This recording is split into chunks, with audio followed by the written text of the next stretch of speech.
Hola a todos, hoy vamos a abordar la unidad 1. La unidad 1 en el programa está distribuida de la siguiente manera.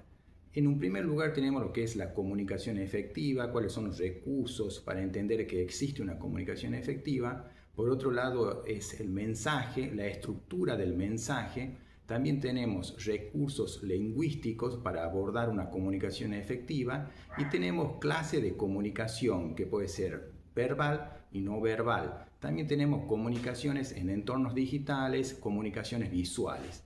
Ahora bien, volviendo al tema de la comunicación efectiva, habíamos dicho que para poder comunicar con otra persona uno tiene que ir, acuérdense que es una calle de doble sentido, es comunicar significa hablar y escuchar, hablar y escuchar.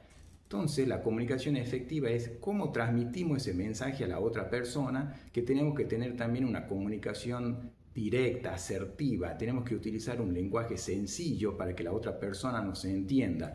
Y ahora no solamente es hablar y escuchar, sino también entender cómo la otra persona ha comprendido el mensaje.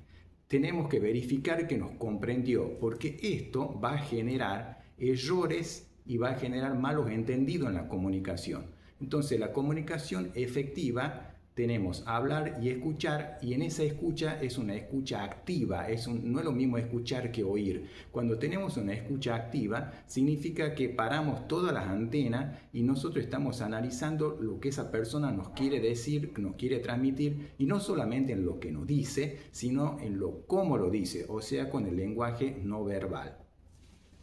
Ahora bien, transmitir el mensaje es el contenido, es la información que queremos transmitir, es el contenido de la comunicación. Ese mensaje tiene que tener una cierta estructura y organización para que sea adecuado, para que sea entendido por la otra persona.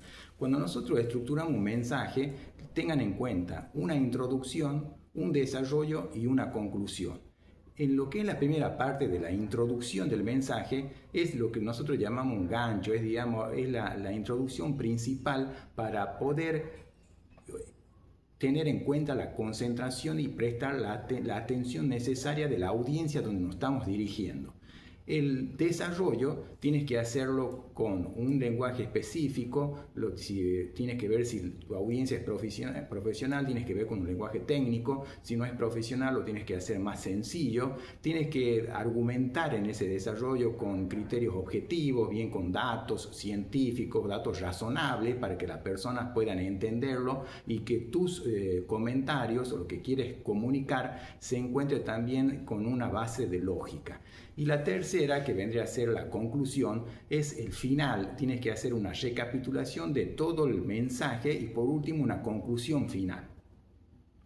Ahora, hay diferentes tipos de comunicación. Hay comunicación interpersonal y grupal. La comunicación interpersonal es aquella en la cual te diriges a dos o tres personas. Es una comunicación, digamos, en este caso sería cerrada. Es una comunicación en la cual se tiene que generar confianza, tienes que ser asertivo, tienes que tener empatía en ese tipo de comunicación. Mientras que en la grupal es cuando está dirigido a tres o más personas. Esto se utiliza en equipos de trabajo, esto tiene que ver también con el liderazgo. Acá se tienen en cuenta no solamente también la empatía y la escucha activa, sino los roles y responsabilidades que le caben a cada miembro de la organización, también las normas que se utilizan. Es una comunicación más formal. Bien, dicho esto, pasamos entonces a las clases de comunicación también, que es verbal y no verbal. La verbal es lo que tú dices, pero acá hay un tema que es muy importante, digamos. La comunicación no verbal tiene un 83% de atención en las personas. Esto está estudiado científicamente porque es el lenguaje corporal y también el paratextual, que es cómo utilizo el tono de voz, la velocidad en la que hablo, los ritmos, las pausas. Todo esto tiene que ver con la comunicación no verbal. Esto se fijan mucho también los docentes cuando dan una clase y ustedes van a ver ahora, me están viendo cómo muevo las manos, si hablo en forma rápida, lenta, cómo es la postura del cuerpo. Eso lleva un 83%, mientras que el 7% restante es el contenido, es lo que dices. Por eso es importante saber de comunicación no verbal, como dije antes también, tiene que haber una sincronía entre lo verbal y lo no verbal.